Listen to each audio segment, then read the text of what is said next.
நினைத்தது அனைத்துமே நடக்க வேண்டும், விரும்பிய அனைத்துமே எனக்கு கிடைக்கணும் அப்படிங்கிற எதிர்பார்ப்பு தான் பலருடைய கவலைகளுக்கு முக்கியமான ஒரு காரணமா இருக்கு. நான் நினைக்கிறது எனக்கு நடக்கணும் அப்படிங்கிறத விட நான் நினைக்கிறது எல்லாமே நல்லதாதான் இருக்கும் அப்படிங்கிறது தான் ரொம்ப முக்கியம்.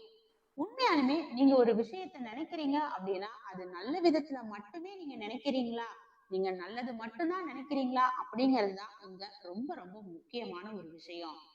எப்பவுமே எனக்கு நல்லது மட்டும்தான் நடக்குது, என்னை சுத்தி இருக்கிறவங்க நல்லவங்களா மட்டும்தான் இருக்காங்க அப்படின்னு உங்களுடைய எண்ணங்கள்ல எப்ப நீங்க விதைக்கிறீங்களோ அப்பதான் அதற்கான அறுவடையும் உங்களுக்கு கிடைக்கும்.